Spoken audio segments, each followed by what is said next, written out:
تو یوسف علیہ السلام بھاگے, دروازہ, وہ بادشاہ نے کہیں جا کے دروازہ کھولا ہوگا اور یہ نکلے باہر. تو بجائے اس کے کہ یوسف علیہ السلام کوئی آگے سے بات کرتے, بادشاہ کی بیوی نے کہا, ایسی گھنی بن گئی, گھنی نہیں ہوتی ایسی شریف, یہ نہیں کہا کہ بھائی دیکھیں ایکچولی ایسا نہیں تھا کہ یہ میرے ساتھ برائی کر رہے تھے, میں نہیں کر رہی تھی, بلکہ کیا کہتی ہے, ما جزاء من اراد باہلک سوءا, بادشاہ سلامت میرے شوہر نامدار بتائیں کہ اگر آپ کی بیوی کی طرف کوئی غلط دست درازی کرے تو اس کی سزا کیا ہونی چاہیے. اسٹائل دیکھ رہے ہیں آپ زلیخا کا, یعنی ایسا گھنی بن کے پی گئی نا وہ واقعہ. بھائی پہلے الزام لگاؤ, اس کے بعد بات کرو نا آگے. اس کو کہتے ہیں ڈیڑھ ہوشیاری, کہ اس طریقے سے بات کرو کہ سامنے والا 100% مجھے سچا سمجھے, اور وہ اس بحث میں پڑے ہی نہیں کہ غلطی کس کی تھی, وہ اس میں سوچے کہ ان کی سزا کیا ہونی چاہیے, اس میں ڈال دو اس کو. ما جزاء, کہنے لگی کہ آپ کے بیوی کی طرف کوئی شخص اگر بری نیت سے دیکھے تو بتائیں اس کی سزا کیا ہونی چاہیے. یوسف علیہ السلام فوراً بول اٹھے, ہی راودتنی عن نفسی, یہ جھوٹ بول رہی ہے, اس نے مجھے ورغلانے کی کوشش کی ہے. اور بادشاہ کی بھی بے عزتی تھی اس میں کہ وہ اپنی بیوی کو برا سمجھے. اللہ تعالیٰ نے یوسف علیہ السلام کی برات کا اعلان ایسے کیا کہ وہ بھاگتے ہوئے, وہ اس نے کرتا پکڑنے کی کوشش کی تو وہ پیچھے سے پھٹ گیا کرتا. تو وہیں کہ کسی نے کہا کہ بھئی یہ کرتا پیچھے سے پھٹنا اس کی علامت ہے کہ شرارت کس کی ہے. تو بادشاہ کو اپنی بے عزتی کا بڑا خطرہ ہوتا ہے. بادشاہ لوگ اپنی بیویوں کو ایسے سزا نہیں دے سکتے, کیونکہ سزا دیں گے تو لوگ بولیں گے اچھا اس کا مطلب ہے نہ طلاق دے سکتا ہے نہ سزا دے سکتا ہے. طلاق دے گا تو لوگ بولیں گے کہ یار یہ یہی غلطی تھی. تو بادشاہ ہو گئے, اس کی بیوی جناب ایسی حرکتیں کر رہی ہے, بہت بدنامی ہوتی ہے. تو سیاست سے کام لیا بادشاہ نے کہا مٹی پاؤ. بادشاہ نے کیا کیا, جو ہوا سو ہوا, مٹی پاؤ, بات نکلنے نہ پائے کہیں سے. یوسف اعرض عن ھذا, اے یوسف جان دے. اعرض عن ھذا کا مطلب کیا ہے, اور رہن دے, جان دے, مٹی پاؤ, ہو گئی غلطی ہو گئی یار, ٹھیک.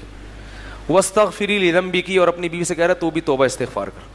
دیکھو کتنے آرام سے بات کر رہا ہے.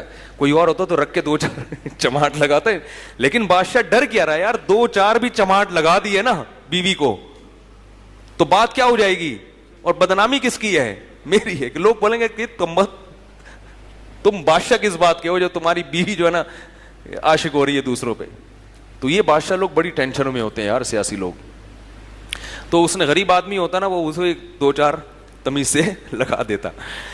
تو واستغفری لذنبک, اپنے گناہ سے توبہ کر, انکی کنتی, اور بھی کہنے لگا ان کیدکن عظیم, تم عورتوں کی تدبیریں بڑی سخت ہوتی ہیں. خود اپنی بیوی سے کہہ رہا ہے تم بڑی ہوشیار ہو, تم نے بات کیسے شروع کی ڈائریکٹ کہ اس کی سزا کیا ہونی چاہیے.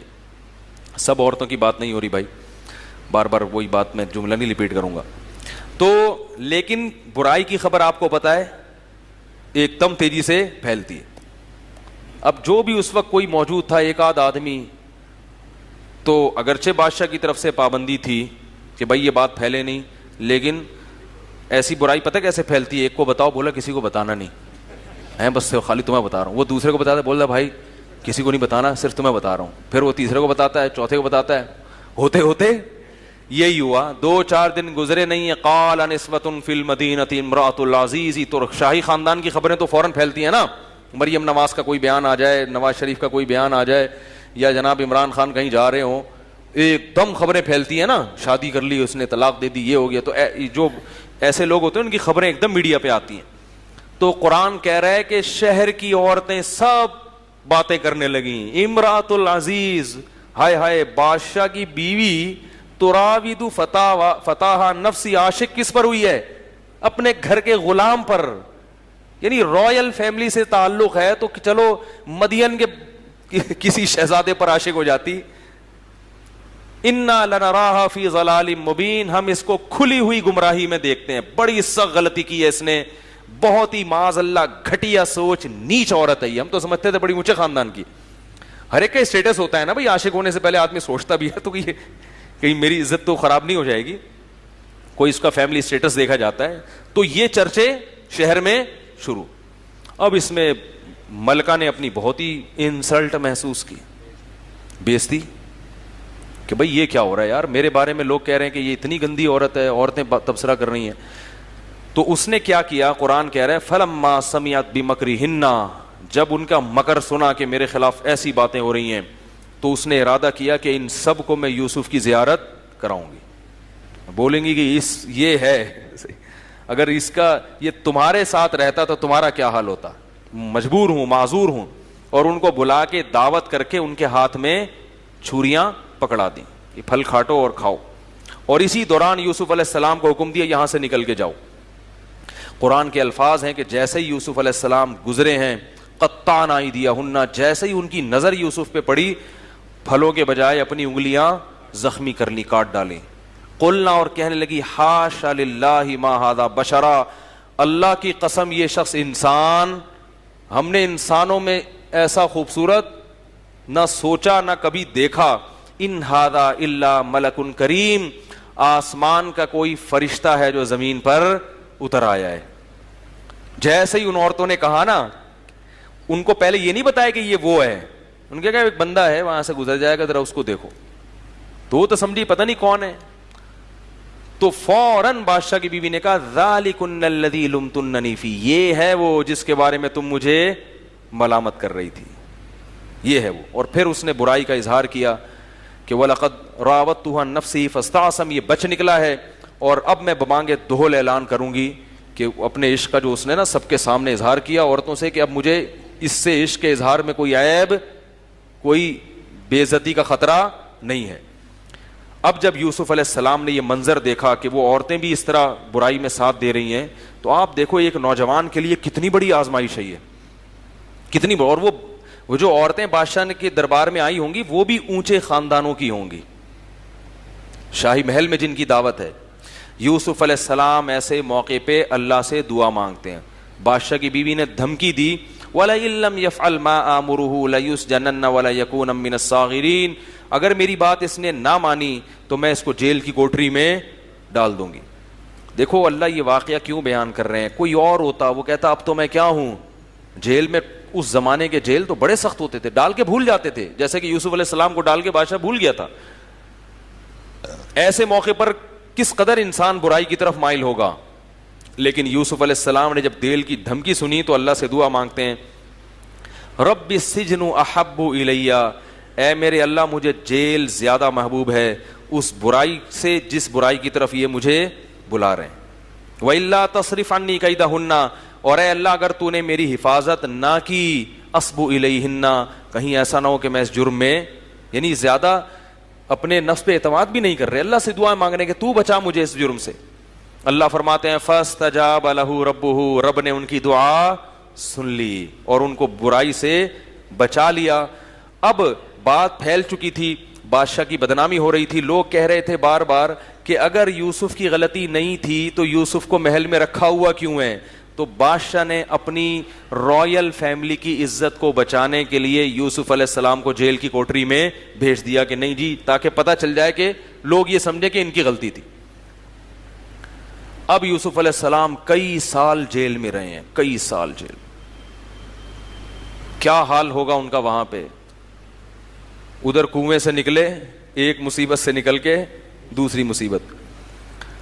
ایک دن کیا ہوا, دخل معہ السجن فتیان, دو نوجوان آپ کے پاس جیل کی کوٹری میں آئے اور کہنے لگے کہ خواب سنایا, کہ ایک نے کہا میں بادشاہ کو شراب پلا رہا ہوں, میں نے خواب میں دیکھا انگور نہ چھوڑ رہا ہوں. دوسرے نے کہا میں نے دیکھا سر پہ ٹوکری اور پرندے اس سے وہ کھا رہے ہیں روٹی. وہ دونوں قیدی تھے. تو وہ آ کے کہنے لگے کہ اس خواب کی آپ ہمیں تعبیر بتائیں. انا نراک من المحسنین, ہم دیکھتے ہیں کہ آپ نیک آدمی ہیں.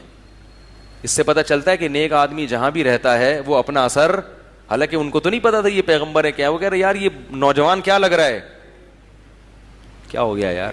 اس سے پتہ چلتا ہے کہ جو آدمی نیک ہوتا ہے کچھ دن اس کی صحبت میں رہنے سے یقین آ جاتا ہے کہ یہ کیا ہے, نیک ہے. اور جو دو نمبر ہوتا ہے تھوڑی دیر میں پتہ چل جاتا ہے کہ یہ کیا ہے, گمار ہے.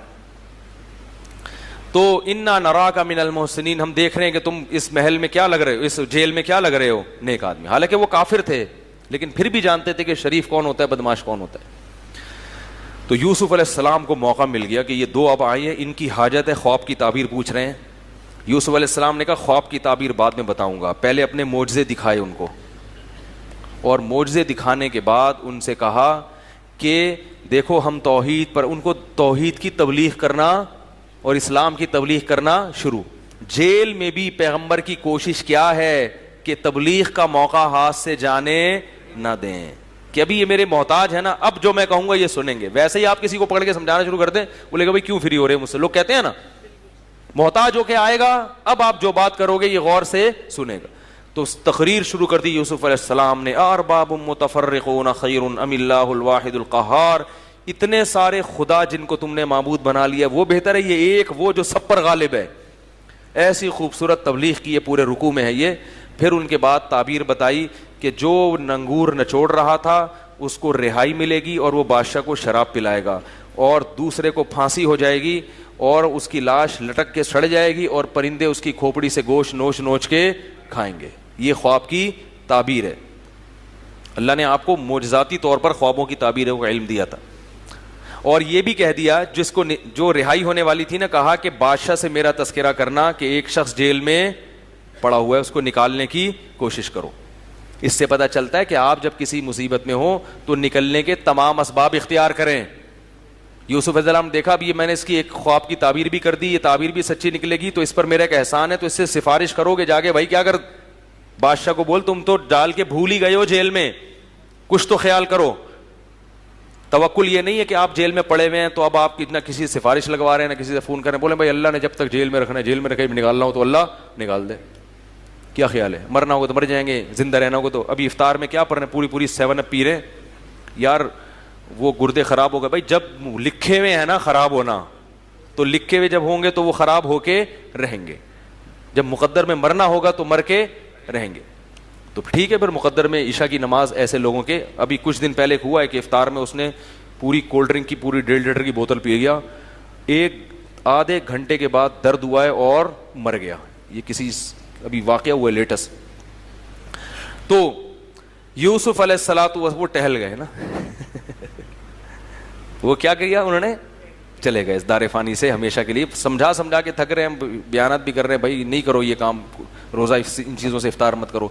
تو یوسف علیہ السلام نے اس کو بتایا کہ جا کے بادشاہ کے سامنے میرا تذکرہ کرنا. قرآن کہتا ہے وہ کمبخت تذکرہ کرنا بھول گئے, کیونکہ جب کام ہو جاتا ہے نا انسان کا, پھر وہ یہ انسان کی فطرت ہے, کام ہو گیا تو اب کون جیل میں, میں تو نکل گیا نا, مجھے کیا پڑی, بھول گیا. اور یہ اللہ کی طرف سے یوسف علیہ السلام پر مزید آزمائش تھی. فلبث فی السجن بضع سنین, مزید چند سال آپ جیل میں پڑے رہے, کوئی امید نہیں ہے نکلنے کی, جو ایک امید تھی وہ بھی ختم. لیکن اللہ کیسے ناکامی کے نقشوں میں کامیابی کے اسباب یہ اللہ بتاتے ہیں کہ نیک لوگوں کے لیے جو اللہ کے دین پہ چلتے ہیں ان کے ظاہری ناکامیوں کو مت دیکھو. والعاقبۃ للمتقین, انجام ہمیشہ انہی کا اچھا ہوگا, پریشان مت ہو, انجام ان کا اچھا ہوگا. تو بادشاہ صاحب کو ایک دن خواب آیا, اٹھے وہ کہنے لگے, اپنے درباریوں کو جمع کیا. وہ بھی کوئی عجیب سا خواب آتا ہے نا تو تعبیر پوچھتے تھے, یہ نہیں کہ ہر وقت فون کر کے فالتو سانس آ رہی ہیں, آج مجھے خواب میں سانپ آیا, بچھو آیا. ان خوابوں کو وہ بھی لفٹ نہیں کراتے تھے. نند آ گئی, جٹھانی نے ایسا بول دیا خواب میں, اس کی تعبیر کیا ہے, تو ان خوابوں کو وہ بھی لفٹ نہیں کراتے تھے. تو خواب آیا کہ انی ارا 7 بقرات سمان, لوگوں کو جمع کیا. بادشاہ حیران ہوا نا, اس کو یہ اندازہ ہوا کہ یہ ایسے ہی خامخواہ کا خواب نہیں ہے, کوئی اس کی تعبیر ہوگی. جب بہت عجیب سا خواب آتا ہے نا انسان کو خود احساس ہو جاتا ہے. تو اس نے درباریوں کو جمع کیا اور کہا کہ میں نے دیکھا کہ 7 دبلی گائیں 7 موٹی موٹی گایوں کو کھا رہی ہیں, اور 7 باریک کونپلیں خشک وہ 7 ہری کونپلوں کو کھا رہی ہیں. اور ان کنتم للرؤیا تعبرون, اگر تم بتاؤ کچھ تعبیریں جانتے ہو تو بتاؤ اس کا کیا مطلب ہے. انہوں نے کہا یہ ساڑی اقلچ, ان کو کیا 7 موٹی گائیں. تو انہوں نے پتہ ہے کیا کہا, جو چیز انسان کو آتی نہیں ہے نا وہ کبھی یہ نہیں کہے گا مجھے نہیں پتا, بلکہ وہ فنٹر بننے کی کوشش کرے گا. اپنی جہالت کا اعتراف کر لینا یہ آدھا علم ہے. اگر آپ کو کوئی چیز نہیں آتی آپ بول دیں مجھے نہیں پتا, لیکن یہ ہمیشہ سے دستور رہا ہے کہ جو چیز نہیں آتی تو یہ نہیں کہنا مجھے نہیں پتا. لہذا انہوں نے بھی نہیں کہا ہمیں نہیں پتا, بلکہ کیا کہا, اضغاث احلام, پراگندہ خیالات ہیں. اصل میں ایکچولی آپ سارا دن پی ٹی آئی کے خلاف تقریریں کرتے ہیں, ٹھیک ہے نا, اور کبھی ادھر ایک کا بیان آ رہا ہوتا ہے, کبھی فلانا کا, کبھی جمعیت کے بارے میں آپ کو بریفنگ دینی ہوتی ہے, مختلف قسم کی تقریریں چل رہی ہوتی ہیں. تو وہ رات کو جب آپ سوئے ہیں تو وہی الٹے پلٹے گائیں موٹی پتلی دبلی اس طرح کی چیزیں خواب میں آ رہی ہیں. شیر کھا رہا ہوتا تو چلو کوئی بات بھی ہے, گائیں بھلا گائے کو کہاں سے کھائے گی. حالانکہ گائے میں اشارہ تھا, گائے کیا کھاتی ہے؟ چارہ. گائے کیا کھاتی ہے؟ چارہ. تو اس میں کچھ اشارے تھے اس طرف کہ پیداوار کا مسئلہ کھڑا ہونے والا ہے. ساتھ کچھ ایسی چیزیں ہیں جو چارہ کیا کر دیں گی؟ کھا کے, کیونکہ جانور کا ہرا بھرا ہونا یہ اس کی علامت ہے کہ بارشیں برس رہی ہیں. نہیں یاری بات سمجھ مجھے نہیں, میں نے کہیں کتاب میں نہیں پڑھا, میرا ایک ذوق کہتا ہے کہ بھئی یہ شاید اس لحاظ سے یہ تعبیر بنتی ہو. جب بارشیں نہیں ہوتی نا جانور کیا ہو جاتے ہیں؟ پہلے زمانے میں کھڑا کر کے تھوڑی باندھتے تھے جانوروں کو, تو بارشیں ہوتی تھی تو چرتے تھے وہ. تو یہ اس طرف اشارے مل رہے تھے. تو انہوں نے کہا اضغاث و احلام اصل میں پراگندہ خیالات ہیں الٹے پلٹے, اس اور وما نحن بتاویل الاحلام بعالمین, اور اس قسم کے جو الٹے پلٹے خواب ہیں نا ہمیں ان کی تعبیریں, ہمیں کوئی اچھا خواب ہو تو اس کی تعبیر ہم بتائیں گے آپ کو. لیکن جب یہ بات چلی ہے تو وہ بادشاہ کو جو شراب پلاتا تھا نا اس کو ایک دم یاد آ گیا, اس نالائق کو یاد آ گیا کہ یار میرے بھی خواب کی ایک بندے نے تعبیر بتائی تھی جو بالکل ویسی نکلی تھی. تو فوراً بادشاہ سے کہنے لگا مجھے بھیجو, ایک شخص ہے جو خوابوں کی تعبیر بتاتا ہے لیکن وہ جیل کے اندر ہے. بادشاہ نے کہا جا بھائی. جیسے ہی وہ آیا ہے اب کیسے تمیز سے, یوسف ایھا الصدیق, یوسف اے میرے دوست. ابھی تک تو بھول گیا تھا, اب دوبارہ مطلب پڑا ہے تو القابات بھی لگ رہے ہیں. اے میرے دوست افتینا فی 7 بقرات سمان, ذرا فتوا تو دو. افتینا کا معنی ہوتا ہے فتوا دینا, یعنی بتاؤ کہ 7 موٹی موٹی گائیں ہیں, 7 پتلی گائیں موٹی گایوں کو کھا رہی ہیں, اور 7 ایسے خوشے جو ہیں وہ 7 سبز خوشوں کو کھا رہے ہیں. جلدی سے بتاؤ, میں جا کے بادشاہ کو بتاؤں گا. یوسف علیہ السلام نے فوراً تعبیر بتائی. تزرعون 7 سنین دأبا, 7 سال تم اپنی فصل کو اگاؤ گے, اور اس میں سے تم نے کیا کرنا ہے؟ اسٹور کرنا ہے, کیونکہ اس کے بعد اگلے 7 سال قحط پڑے گا. یاکلن ما قدمتم لہن, اور یہ اگلے 7 سال وہ پچھلے 7 سال کا جتنی اسٹوریج تھی نا وہ سب کو کیا کر جائیں گے؟ ہڑپ کر جائیں گے. لہذا پہلے 7 سال اگر تم نے جمع کر کے نہ رکھا تو اگلے 7 سال قحط سے ہلاک ہو جاؤ گے, تو جمع کر کے رکھو اس کو. پھر 7 سال کے بعد قحط ختم ہوگا. ثم یاتی من بعد ذلک عام فیہ یغاث الناس وفیہ یعصرون, پھر بارشیں برسیں گی اور لوگ پھلوں کو نچوڑ نچوڑ کے ان کے رس پیئیں گے. بادشاہ نے جب یہ تعبیر سنی تو بڑا حیران ہوا, کیونکہ وہ ملک کو تباہی سے بچا لیا نا انہوں نے. بادشاہ نے کہا ایتونی بھی, اس کو لے کر آؤ, یوسف کو کیا کرو؟ لے کر آؤ. اب کئی سال جیل میں پڑے ہوئے ہیں, جیسے ہی نمائندہ آیا تو فوراً چلے جانا چاہیے تھا, لیکن فرمایا نہیں, اسألہ, بادشاہ سے پہلے جا کے کہو کہ ان عورتوں کو جمع کر کے پوچھے کہ غلطی کس کی تھی. کیونکہ اب ان کو اندازہ ہو گیا کہ بادشاہ کو میری ضرورت ہے, اب میں اپنی ضرورت سے فائدہ اٹھا کے اپنی, کوئی پیسے نہیں مانگ رہے.